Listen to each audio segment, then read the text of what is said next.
আসসালামু আলাইকুম। আমি মুক্তা। জীবনের ডায়েরি ইউটিউব চ্যানেলে আপনাদেরকে আরও একবার স্বাগত জানাই। দূরে এবং কাছে, দেশ এবং দেশের বাহিরে যে যেখান থেকে ভিডিওটি দেখা শুরু করেছেন, আশা করি সবাই ভালো আছেন।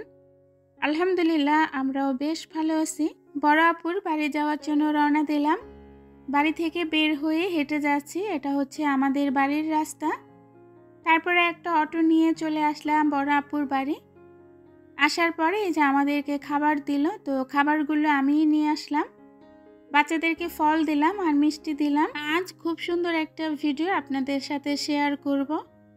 বড় আপুর বাড়িটা কতটুকু হয়েছে সেটা আপনাদেরকে দেখাবো, আর কি কি ডিজাইনের বাড়িটা করেছে, কি কি বসিয়েছে, কীরকম টাইলস ব্যবহার করেছে, এগুলো আপনাদের সাথে আজ শেয়ার করব। যখন বাসাটার কাজ শুরু হয়েছিল আমি কিন্তু আপনাদের সাথে শেয়ার করেছিলাম, আপনারা অনেকেই দেখেছেন। তো চিন্তা করলাম আজকে না হয় বাড়ির কিছুটা আপডেট আপনাদেরকে দেই। যদিও বাড়িটা পুরো কমপ্লিট হয় না, এখনও হতে বেশ কয়েক মাস লাগবে।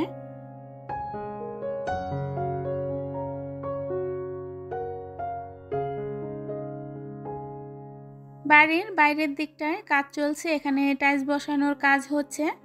আমরা এখন পুরো বাসাটা ঘুরে দেখব, একদম নিচ থেকে ছাদ পর্যন্ত। বাসাটা কিন্তু অনেক বেশি সুন্দর হচ্ছে, আর যখন পুরো কমপ্লিট হবে তখন কিন্তু দেখতে ভীষণ ভালো লাগবে। এখন যেহেতু মাঝামাঝি অবস্থায়, তারপরেও দেখতে আমার কাছে অনেক বেশি ভালো লেগেছে।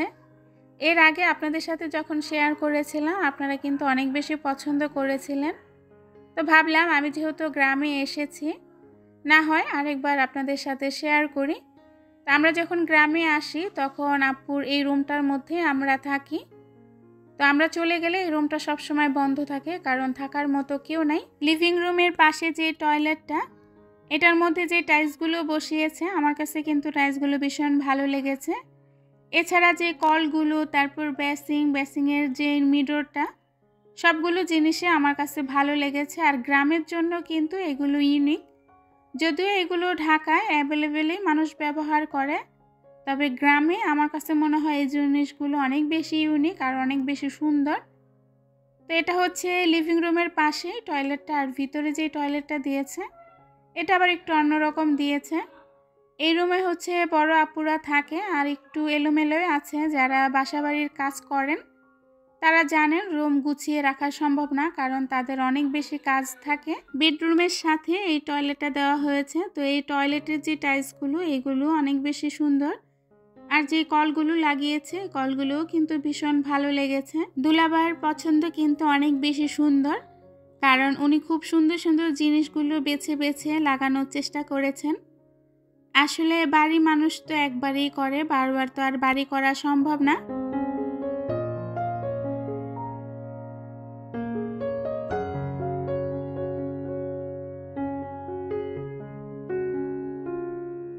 এখনো অনেক কাজ বাকি, অনেক কিছু দিয়ে সাজানো বাকি। আসলে একটু একটু করে কাজ এগিয়ে যাচ্ছে। তো দুলাভাই যখন আবার ইতালি চলে যাবে তখন কিন্তু আবার কাজ বন্ধ থাকবে। উনি যখন আসবে আবার কাজ শুরু হবে। তো এই যে বড় আপুর রান্নাঘরটা কিন্তু বিশাল বড়। গ্রামের বাড়িতে যেহেতু, আর গ্রামের বাড়িতে মানুষ জায়গার এত হিসাব করে না। ঢাকায় তো দেখেন কত ছোট ছোট রান্নাঘর বানায়। একজন ভাড়াটিয়া যে তার পছন্দ অনুযায়ী বা তার স্বাচ্ছন্দ্য বোধ নিয়ে রান্না করবে, রান্নাঘরটা সাজাবে, সেই অবস্থা আসলে তারা করে না।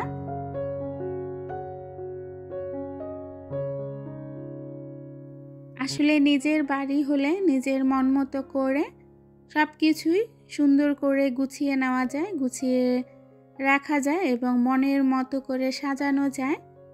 আজকে যে ভিডিওটা আপনাদের সাথে শেয়ার করছি, সেই ভিডিওটার কিন্তু রিকোয়েস্ট এসেছে, আর রিকোয়েস্টের থেকেই কিন্তু আজকের ভিডিওটা শেয়ার করা।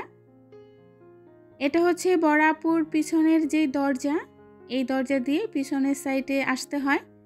এই যে টিনের ঘরটা দেখছেন, এই টিনের ঘরে আগে বড় আপু থেকেছে যখন নিজের ঘরের কাজটা শুরু করেছিল। এখানে যে লিভিং রুমটা, এটা কিন্তু অনেক বেশি বড় রেখেছে, অনেক জায়গা নিয়ে রেখেছে। যখন পুরো কমপ্লিট হবে তখন আবার একটা ট্যুর দেব ইনশাআল্লাহ। যেহেতু প্রথমটা আপনাদের সাথে শেয়ার করেছি এবং এখন এসে যেহেতু শেয়ার করছি, শেষে যখন ফাইনালি কাজকর্ম শেষ করে পুরো বাড়িটা ঠিকঠাক করবে এবং পুরো বাড়িটা সাজাবে, তখন আপনাদের সাথে শেয়ার করব। যদি আল্লাহ পাক আমাকে বাঁচিয়ে রাখে। ইতালি থেকে রিকোয়েস্ট করা হয়েছিল আমি যাতে আমার বড় আপুর বাড়ির ভিডিওটা শেয়ার করি, তাই কিন্তু আজকের এই ভিডিওটা।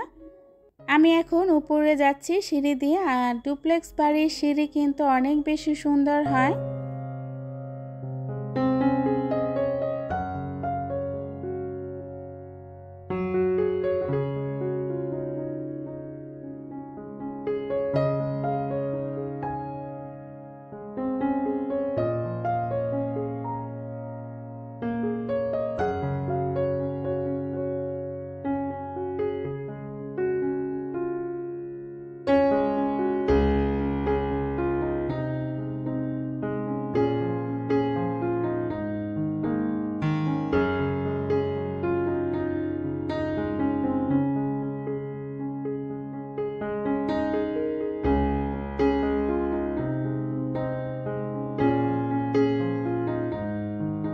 আমি এখন দোতলায় আছি, আর এখন দোতলার বারান্দায় দাঁড়িয়ে আছি। এটা হচ্ছে রুমের বারান্দা।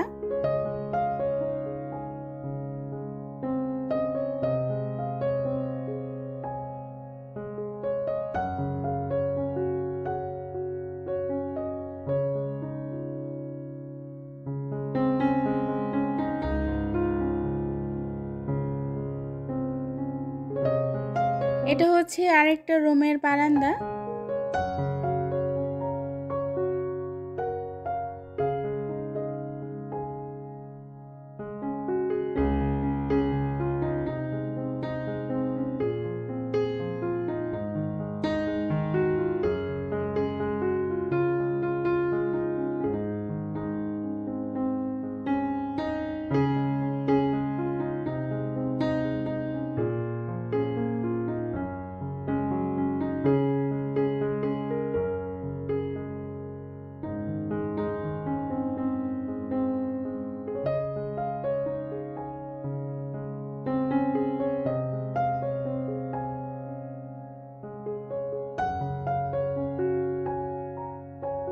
দোতলাটা ঘুরে দেখে এখন আমরা চলে যাব ছাদে। এখানে সিঁড়ির সাইডে দেখলাম রান্নাঘরের মতো একটু সিস্টেম করা হয়েছে, যদি ভবিষ্যতে এখানে চুলা টুলা রাখা হয় এই আর কি। বড় আপু যেহেতু বাচ্চা কাচ্চা কম, একজন ছেলে একজন মেয়ে, তাই কিন্তু ঝামেলা একদমই কম। আর বড় আপুর বাড়িটা একদম ডুপ্লেক্স বাড়ি, আর নিচে রান্নাঘরের যাবতীয় সব কিছু।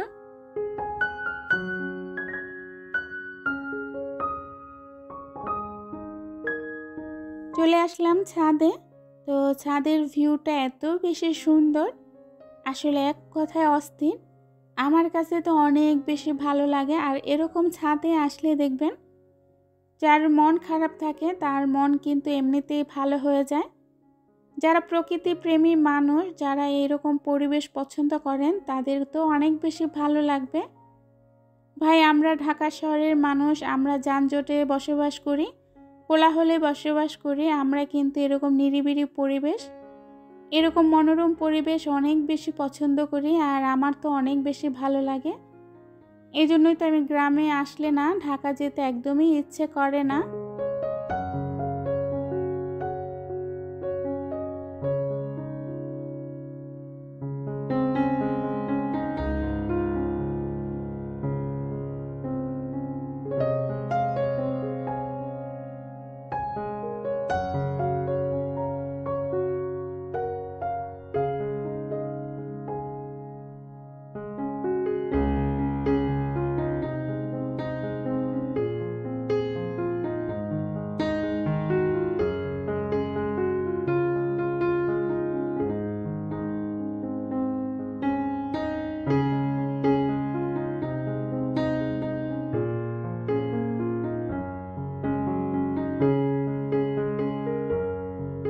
দেখলাম ছাদে কয়েক ধরনের ফুল গাছ লাগিয়েছে।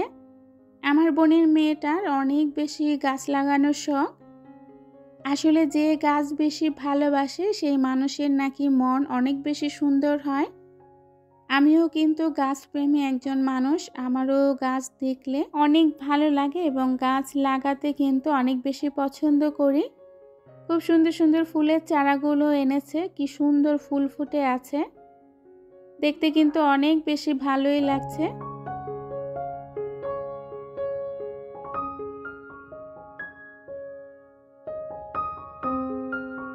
আজকের ভিডিওটা কতটুকু ভালোভাবে উপস্থাপন করতে পেরেছি জানি না, তবে অনেকটাই ভালো করার চেষ্টা করেছি। আসলে গ্রামে ভয়েস ওভার করা অনেক বেশি ঝামেলা, অনেক বেশি শব্দ। তো যাই হোক, আপনারা সবাই অনেক বেশি ভালো থাকবেন, সুস্থ থাকবেন, নিরাপদে থাকবেন। আজকের ভিডিওটা এখান থেকে শেষ করব। আল্লাহ হাফিজ, আসসালামু আলাইকুম।